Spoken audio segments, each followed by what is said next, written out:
समर्थ का शरणाग हो रंग होरी हो, भाई कदे न हो ए काज राम रंग होरी हो।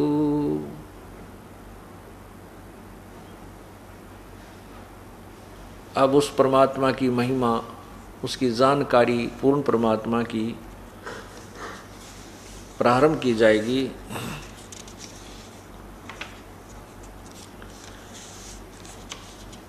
मूर्ख मनवा काल की चिंता क्यों सताती है, सतगुरु अपना साथी है, सतगुरु हरदम साथी है। मूर्ख मनवा काल की चिंता क्यों सताती है, सतगुरु अपना साथी है, सतगुरु हरदम साथी।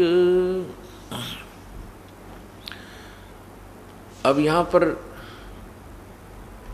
परमात्मा ने बताया कि ब्रह्मा का आसन खिसा जब सुनी काल की गाजे। ये ज्योति निरंजन जो भगवान है, ब्रह्म है, ये काल है, जो गीता जी के 11वें अध्याय के 32वें श्लोक में कहता है कि अर्जुन मैं काल हूँ, सबको खाने के लिए प्रवृत्त हुआ हूँ और इन सब न खाऊंगा। वो काल जो है वो ब्रह्मा विष्णु महेश का पिता है और उसको श्राप लगा हुआ है, उसको एक बीमारी लगी है कि 1 लाख मानव शरीरधारी प्राणियों को नियत खाएगा। और जो परमात्मा कबीर जी की शरण में आ गया तो उसकी रेंज से बाहर हो जाएंगे, वो उसकी पहुंच से बाहर हो जाते हैं, उनको वो कुछ परेशानी पैदा नहीं कर सकता। अब यहाँ हमें 24 घंटे हर समय चिंता बनी रहती है, चाहे कोई कितना बड़ा अधिकारी है, चाहे राष्ट्रपति प्रधानमंत्री भी क्यों ना, पूरी पृथ्वी का राजा भी क्यों नहीं है, उसको भी यहाँ कोई न कोई चिंता सताती रहती है। किसी को बीमारी की चिंता है, किसी को और कोई राज्य में कोई दिक्कत होने की चिंता है। तो जब हम भगवान के चरणों में आ जाएंगे तो हमें कोई कष्ट नहीं आने देगा, और छोटा मोटा कोई कष्ट आएगा तो हमारे बहुत भयंकर जो पहाड़ से भी बड़े दुख को टालने के लिए प्रभु थोड़ा सा कष्ट आने देगा। जैसे संत सतगुरु शरण में आने से आई टले बला, जय मस्तक में सूड़ी हो भाई कांटे में टल जा। जय भाग्य में हमारी किस्मत में सूली टूटना हो, फांसी टूटना हो, मृत्यु की सजा हो तो कांटा लाग के टल जा। पूर्ण संत की शरण में आने से ये लाभ हो जाता है। एक समय की बात है, परमात्मा प्रभु का एक अपने नाना रूप बना करके परमात्मा आते रहते हैं कबीर जी, और संतों को संत रूप में अपनी भूमिका करते रहते हैं। एक समय की बात है कि गांव के बाहर एक संत रहता था और उसने वहां पर एक आश्रम बना रखा था छोटा सा। तो उस आश्रम में वो कुछ महीने रुकता था, फिर दूसरे आश्रम में चला जाता था, फिर तीसरे आश्रम में चला जाता था, चौथे में चला जाता था, और एक आश्रम में वो महीना 20 दिन 2 महीने डटा करता था, रुकता था। साथ में उसके 2-4 शिष्य होते थे। तो गांव वालों ने, जो उनके शिष्य थे, उन्होंने उस संत की सेवा के दिन बांट रखे थे। एक दिन वो परिवार उनको पूरे दिन का भोजन कराएगा, एक दिन वो कराएगा, उन्होंने पहले से ही निर्धारित कर रखे थे। तो इसी प्रोसीजर के अंतर्गत, इसी रूटीन में ये सब काम चल रहा था। एक दिन एक बहन जो संत की शिष्या थी, उसकी बारी आ गई खाना खिलाने की, और परमात्मा की कृपा होनी हुई, उसका दूध फट गया। दूध फट गया तो उस बहन ने सोचा आज तो बात बिगड़ेगी, जय गुरु जी के लिए खीर नहीं बनाई तय, एक मुश्किल से तो 1 महीने में नंबर आया है और आज खीर ना बनी तो बात बिगड़ जाएगी। वो एक पड़ोसन के घर गई, जाके बैठ गई। पहले कोई वस्तु मांगने से पहले शिष्टाचार के नाते कुशल मंगल पूछी जाती है। उस सत्संग में जाने वाली बहन ने, जो नए सत्संग में जाने वाली बहन थी, उसके घर में जाके कहा कि बहन कुशल तो है। उस बहन ने कहा कि बहन के कुशल बताऊं, आपको सब पता है, छोटा सा बेटा था, मेरा छोटा सा बालक था, लड़का, उसी समय पति की मृत्यु हो गई थी। फिर मैंने सोचा था इस बच्चे ने पाल पोस दूंगी, बड़ा होगा, इसके आस पर मैं अपना दिन तोड़ रही थी कि बड़ा होकर के ये लायक निकलेगा और अपने काम ने संभाल लेगा। यो ऐसा निकम्मा हो गया, शराब पीने लग गया, नशे करता है, मेरी एक भी बात नहीं मानता, सारी सारी रात पता नहीं कहाँ घूमता रहता है, कभी देर से आता है, कभी सवेर से आता है, काम को कहती हूँ तो मानता नहीं है। मैंने तो रो रो के अपनी आंखें खराब कर ली है, क्या करूँ, कहाँ जाऊँ, कहाँ मरूँ। तब उस बहन ने कहा, बहन आप सत्संग में जाने वाली बहन ने कहा कि आप मेरे साथ सत्संग में चला करो, वहाँ जाने से आपका दुख हल्का हो जाएगा। बहन भाइयों में बैठोगी, बतलाओगी, भगवान की चर्चा सुनेगी, तेरा कष्ट कुछ नरम बनेगा। तो वो बहन कहने लगी कि बहन मैं नहीं जा सकती सत्संग में, क्योंकि मेरे सिर पर धनी नहीं है, मेरा पति नहीं है। तुम्हारे तो पति हैं और दुनिया की जुबान बंद है। यदि मैं सत्संग में जाने लगी तो ना जाने लोग के बात बनाएंगे कि इस पर धनी नहीं है सिर पे, और ये ऐसे ऐसे बदनाम किया करेंगे। तब वो सत्संग में जाने वाली गुरु की शिष्य ने समझाया, बेबे ये बहन, हमने समाज नहीं देखना, हमने अपना आत्म कल्याण देखना है। देखो मीरा सत्संग में सुने हुए विचार जो थे गुरुदेव से, तो वो गुरु की शिष्या बताने लगी कि मीराबाई ने समाज नहीं देखा, भगवान देखा। यदि मीराबाई समाज से डरकर और सत्संग में ना जाती तो मीराबाई को कोई याद नहीं करता, उसका मोक्ष नहीं होता, वो भी कितना गधी बनी फिर रही होती। मीराबाई को ये समझ में आ गया था कि ये समाज मेरे को कोई लाभ नहीं देगा, जब मैं शरीर छोड़कर जाऊंगी उस समय मेरा किया हुआ पुण्य और ये भजन मेरे साथ रहेगा। जिस कारण से उसने, मीराबाई ने समाज को नहीं देखा, भगवान को देखा। ए बहन, संतों के शरण में जाने से ये दुख भी दूर हो जाया करते हैं, तो हो सके तेरा लड़का भी सुधर जा। अब उस बहन की ये बात सुनकर कहने लगी, बहन गुरु शिष्य, जो गुरु की शिष्या थी, उसकी बात सुनकर वो अनुपदेशी जो उपदेश नहीं ले रही थी, वो कहने लगी, बहन मेरे बस की बात नहीं सत्संग में जाने की। हाँ तो आप कैसे आना हो गया तेरा? तो जो सत्संग में जाने वाली यानी गुरु की शिष्या थी, वो कहने लगी, बहन आज मैंने गुरुदेव का भोजन देना था, मेरा सेवा का नंबर है और हमारा दूध फट गया। आपके घर ताजी ब्याई गाय है, मुझे दूध दे दे, और चाहे उधारा दे चाहे मोल दे दे। उस बहन ने आओ देखा ना ताओ देखा, दूध काट के उसी टाइम निकाल करके भैंस के थनों से खुट्टी का टांग रखा था, बाल्टी ज्यों की तो भरी हुई, उठा के वह बाल्टी सारी की सारी उसके पात्र में डाल दी और कहने लगी, बहन जी आप ये दूध ले जाओ। अब वो गुरु की शिष्या ने कहा, बहन कुछ तो रख ले घर के लिए। अके नहीं, आज तू सारा ले जा, इसने मेरे भी भाग जाग जाएंगे, महात्मा जन भगत जन भोजन खाओगे हैं, और आप ले जाओ। अब पुण्यात्माओं अच्छे काम में सहयोग दे तो पुण्य बन जाते हैं, और अच्छे काम में जो बाधा करता उसको पाप लग जाते हैं। अब वहां से उस बहन के पुण्य शुरू हो गए, परमात्मा में उसका सिर हो गया, उसमें उसका साझा बन गया। उसी दिन से वो आहार संतों ने खाया, भक्तों ने खीर खाई। कुछ दिनों के बाद उस बहन ने जो सत्संग में जाती थी, उसने विचार किया, परमात्मा ने प्रेरणा की कि इतनी भाग्यवान बहन है, इतनी दाता है वो, कि उसने सारा दूध उठाकर दे दिया। हो सकता है वो भगवान के चरणों में चल पड़े, उसका उद्धार हो जाए, बड़ी भाग्यवान है, बहुत अच्छी नीयत की है। उस सत्संग में जाने वाली बहन ने सोचा कि मेरे से भी कोई मांगन आ जाती सत्संग, हमारी गुरु की शिष्या, तो भी मैं सारा दूध नहीं देती उसको, थोड़ा सा देती, अपना रख लेती। और उसने तो ना वो सत्संग सुन रखा, ना वो कभी ऐसे विचार उसके अंदर आए, और वो इतनी दयालु है कि उसने सारा दूध उठा के दे दिया। अब इस भाव से वो जाकर उसके पास बैठ गई, फिर सत्संग की चर्चा करने लगी, रोजाना जिक्र कर दे, घंटा आध घंटा बैठे। फिर उस बहन को भी आनंद सा आने लग गया जो विधवा थी,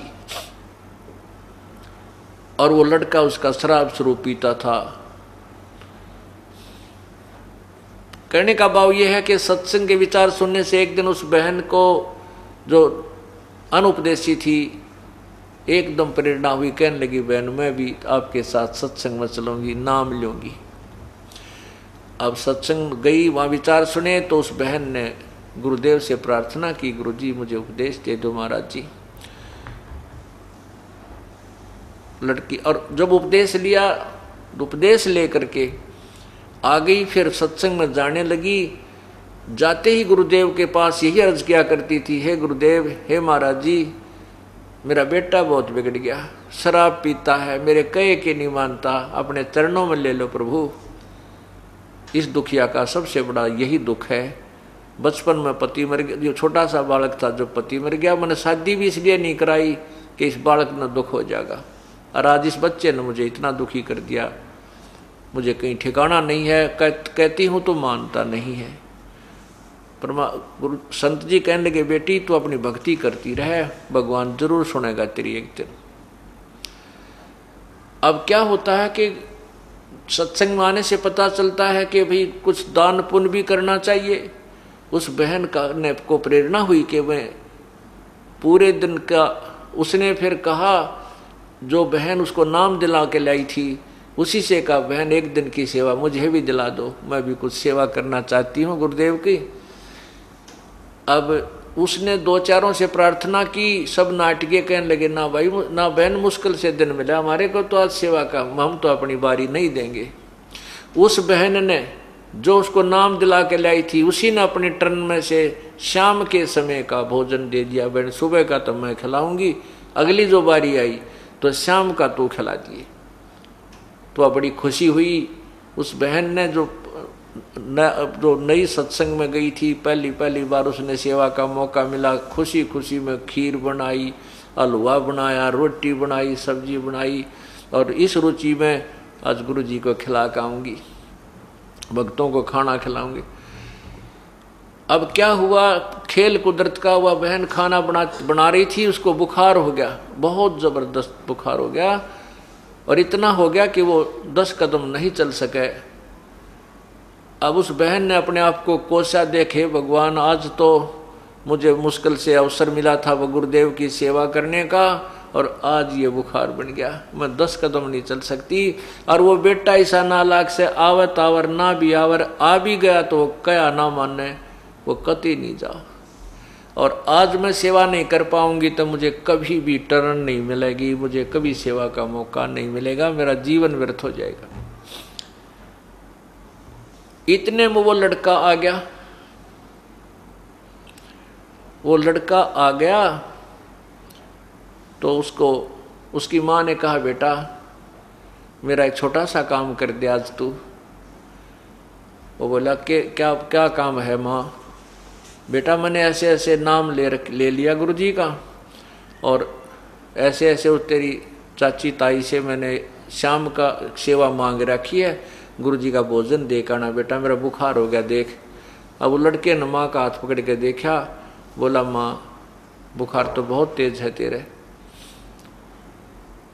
तो उसकी माँ बोली, बेटा ये रोटी मैंने बांध डाल रखी है और तू आश्रम में दे आ। वो थोड़ी सी दूर पर आश्रम था, एक किलोमीटर दूरी पे। तो वो उस लड़के ने के स्कीम बना रखी।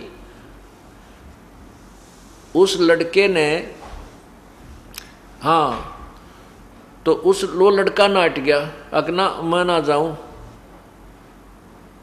मैं ना देखा हूं तेरे गुरुजी का भोजन। उन्होंने के स्कीम बना रखी, वो चोरी करने लगे। और उन्होंने उस अपने साथियों से मिलकर उस बहन के लड़के ने और अन्य साथियों ने सलाह बना रखी कि रात्रि के समय राजा के महल में चोरी करांगे।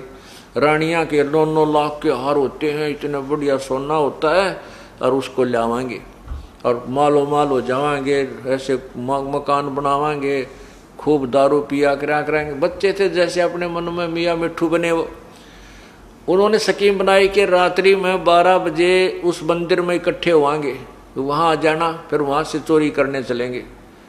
अब उस लड़के ने तो वो 12 बजे दिखे थे, कहीं मैं सत्संग में चला जाऊं और मैं लेट हो जाऊं और मेरे साथी चले जाऊं चोरी करने, तू पीछे रह जा, तुझे आज हार ना मिले ना सोने क्या, तू कंगाल रह जाएगा। उसने उस अपने नुकसान को देखते हुए माँ को कति मना कर दिया कि मैं नहीं देखा हूँ तेरे गुरुजी का भोजन। अब वो माँ असहाय होगी, वो बोली रे निकम्मे तू आजाद युग मेरे आजाद युग काम कर दे बेटा, जिंदगी में तने काम नहीं कहूँगी। और वो मेरी साथन थी बहन, वो भी जा चुकी है, अगर मैं उसके हाथ से भी पहुंचा देती, सब जा चुके हैं सत्संग में जाने वाले। तो उसने वह नो कह रोन लगी बैठ के एक तरफ, और तो कोई चारा के चला। वो 15-16 साल का हो रहा था, छोटा बालक हो तो धमका दे, पीट दे, खुरका के भेज दे। एक तरफ जाके कोण में बैठ के खूब रोए, ए भगवान इसी पापन को क्यों जन्म दो थे, मुश्किल से सुथरी अशुभ कर्म करने का अवसर मिला था, आज ये विभाग में कोई ना मुझ पापन के। तो उस लड़के ने दया आ गई मन में कि देख माँ बहुत दुखी हो रही है, अरे बा तो 8 बजे हैं, तो दिया घंटा लग जाएगा, गणित गणा 9-10 बजे तक फारिग हो जाएगा। तो उसने कहा ला माँ रोआ मत, ला मुझे दे, कहाँ रखा हो, दे के आता हूँ। तो उसने बेचारी ने वो खाना पकड़ा दिया, तो वो लड़का लेकर खाना चल पड़ा। अब वो प्रतिदिन प्रार्थना किया करती थी, गुरुदेव आपके मेरे बेटे ने शरण में लेना। जो सत्संग में बहन भाई जाया करते थे, उन्हें देखा कि उस बहन का लड़का आज रोटी लेकर आ रहा है। तो सब ने खुशी हुई कि गुरुदेव ने बड़ी सुनी, उसका बेटा भी शरण में आ गया। तो उन्होंने कहा गुरुजी आज वो बहन जो आपसे बार बार प्रार्थना किया करती थी, मेरा बेटा बिगड़ गया, उसको शराब पीता है, आज वो आपका खाना लेकर आया है, आपने बड़ी सुनी। उस बहन की बहुत दुखी थी।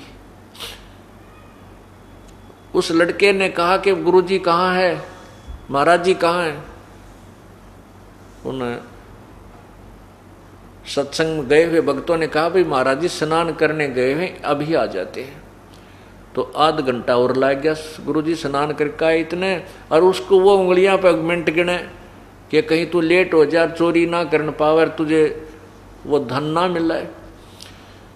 महाराज जी आए, आसन ला रखा था खाना खाने के लिए, वहाँ वो खाना उन भक्तों ने खोल कर गुरुदेव के सामने रख दिया। तो गुरुदेव ने कहा बेटा आ जा, तो मेरे निकट बैठ जा। बताने लगा बेटा बीड़ी शराब तम्बाकू नहीं पीनी चाहिए, हैं मनुष्य जीवन ऐसे नहीं मिलता, इसमें परमात्मा का नाम लेना चाहिए बेटा। महात्मा ने सोची तो न्यों थी कि वह माई बहुत दुखी रहे बेचारी, अरे बच्चे ने समझा दो 2 मिनट इसकी बात समझ में आ जाओ, यू नाम में ले ले। लेकिन वो लड़का ने बोला बाबा जी रोटी खा जल्दी, मैंने देर हो है, शिक्षा की जरूरत नहीं मुझे तेरी की, मेरी माँ बीमार होगी इसलिए मैं खाना लेकर आ गया, न मैं ना हूँ वो तुम्हारे पास। वो महात्मा जी ने सोचा बात लड़की ठीक रो है, निकम्मा बिल्कुल ही, तो बोलने का भी ना बेरा। इसने खाना खा लिया और उसने खाना खाते ही ठाक वो बर्तन और भाग लिया। अब वो दौड़ा आ रहा था, रास्ते में उसके पैर में कांटा लग गया, सूल चल गई अच्छी पूरी लंबी, और वह लग के अंदर टूट गई, शरीर के उस पैर के अंदर ही टूट गई। अब वो लंग करता हुआ घर में प्रवेश हुआ। जो बर्तन लेकर गया था वो वहाँ आंगन में जाकर पटक्का मारे और कहने लगा गया था तेरे सत्संग में, मेरे पैर में कांटा लग गया, आज के बाद भेजिए, मैंने कभी उस पाखंडी के पास कभी नहीं जाऊं, मेरे पैर में कांटा लग गया। अब उस माई ने सोचा, उस बहन ने सोचा, देख मैं किसी दुर्भाग्यन हूँ, हे परमात्मा या क्या बनी, क्या आज ही इसका यूँ कांटा लगना था? ये तो ऐसा निकम्मा है, ना खुद जा सत्संग में, ना मन न जान दे आज के बाद। हे प्रभु ये बहुत माड़े भाग मेरे। तो माँ थी, उसने उठी, सोचा कोई बात नहीं, बाद में देखी जाएगी क्या होगा। तो कहा बेटा के लग गया तेरे? अग मेरा कांटा लग गया, देख कितना लंबा, दर्द बहुत हो रहा है। तो रात्रि का समय था, उस समय तो माँ ने फर्स्ट एड करके उसका पट्टी बांध दी, बेटा सवेरे कांटा निकाल लेंगे, तो निकला नहीं। वो कोई तेल पानी का फवा बांध दिया करते हैं, वो नरम हो गया। तो सुबह उठ कर उसने माँ ने उसका कांटा निकाल दिया।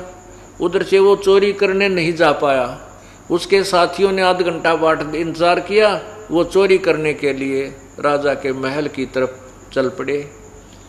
महल में प्रवेश करने की चेष्टा कर ही रहे थे, सैनिकों ने उनको पकड़ लिया, सिपाहियों ने पकड़ दिया, राजा के पेश कर दिया सुबह सुबह, रात नहीं। तो मंत्रियों ने कहा कि हे राजन, ये इतने खूंखार बदमाश हैं, इतने खूंखार चोर हैं, जब राजा के महल में भी चोरी करने की नीयत रखते हैं तो आम जनता को ये कैसे बख्शेंगे, इनको सजाए सूली दी जाए। राजा ने मंजूर कर दी कि आज शाम को 4 बजे इनको सूली तोड़ दो सरेआम। अब उनके गले में सुबह सुबह 8 बजे उनके गले में गाल का पट्टी कि हम अपराधी हैं, हम राजा के महल में चोरी करने जा रहे थे, सोच रहे थे हम चोर हैं, आज शाम के समय हमारे को सूली पर चढ़ा जाएगा, कोई सुनता हो तो ऐसा पाप कभी मत करना। ऐसा उनके गले में पट्टी बांध रखी, उनके मुख से कलाते हुए काला मुंह करके सारी नगरी में एक विशेष बैंड बजाते हुए वो राजा घुमाया करते, राजा के नौकर सैनिक घुमाया करते थे कि उनको देखकर और प्रजा डर जाए, कोई चोरी ऐसी गलती ना करे, इस दृष्टिकोण से। अब उसके साथियों को वो पुलिस वाले गढ़ते हुए पीटते हुए ला रहे थे और कह रहे थे, बोलो हम चोर हैं, राजा के घर चोरी करने की सोच रहे थे और आज हम शाम को 4 बजे सूली पर चढ़ाए जाएंगे, हमारी मौत हो जाएगी, कोई भी चोरी मत करियो। ऐसा वो नगरी में घूमते हुए आ रहे थे। तो जब वो एक विशेष प्रकार का बैंड बजता था तो सभी ये देखने के लिए अपने घरों से बाहर आ जाते हैं नागरिक कि देखें इन्होंने क्या कसूर कर दिया, क्या अपराध किया है। वो दोनों माँ बेटा भी अपने घर के बाहर आकर खड़े हो गए। अब उस लड़के ने देखा कि ये तो मेरे साथी हैं और इनको आज शाम को सूली तोड़ा जाएगा, जिनके साथ मैं चोरी करने के लिए जाना चाहता था। अब वो कहते हुए आ रहे हैं कि हम चोर हैं, हम राजा के घर चोरी करने जा रहे थे हमारे, और कोई भी आज हमें शाम को 4 बजे सरेआम उस स्थान पर सूली तोड़ा जाएगा, यानी मेरे को सजाए मौत दी जाएगी। अब वो लड़का ने तो पहचान दिया अपने साथी। माँ को क्या पता था कि ये इससे के मित्र हैं। माँ तो अपना जाकर जब वो चले गए आगे को घर से, माँ तो अपना काम लगी, झाड़ू झप्पात करने लगी, और वो लड़का अपनी माँ के पास जाकर रोने लग गया और माँ के सीने से लग कर बुरी तरह रोने लग गया। कहने लगा, हे माँ, धन है तेरे गुरुदेव को, अगर कल मैं सत्संग में नहीं जाता, तेरे गुरुदेव का खाना लेकर नहीं जाता, हे माँ तेरा बेटा नहीं था आज मैं सूली तोड़ दिया जाता। अब माँ नौकर निकम्मे, क्यों सूली तोड़ दिया जाता, तू क्यों डर गया इतना, मेरा बेटा कोई चोर थोड़ा ही है। माँ ने ये नहीं मालूम था कि चोरी करता, इतना जरूर पता था कि ये शराब स्वरूप तो पी लेता है। तब उस लड़के ने सारी कहानी बताई, माँ मैं पक्का चोर हो गया था और आज रात में मैंने इनके साथ जाकर के चोरी करनी थी, अगर मैं तेरे गुरुदेव का भोजन लेकर नहीं जाता और मेरे पैर में कांटा ना लगता, माँ तेरा बेटा नहीं था। अब उस समय उस बालक ने सारी याद आवा है कि जब मैं मर जाता माँ तेरा क्या होता, आप कैसे जीती। यानी इस तरह के विचार उस परमात्मा की कृपा से उस अनाड़ी बालक में मालिक ने वो सोशल सिद्धर करके उस बालक को सीधा कर दिया और फिर माँ के साथ जाकर उसने गुरुदेव से उपदेश लिया, अपना जीवन कल्याण कराया।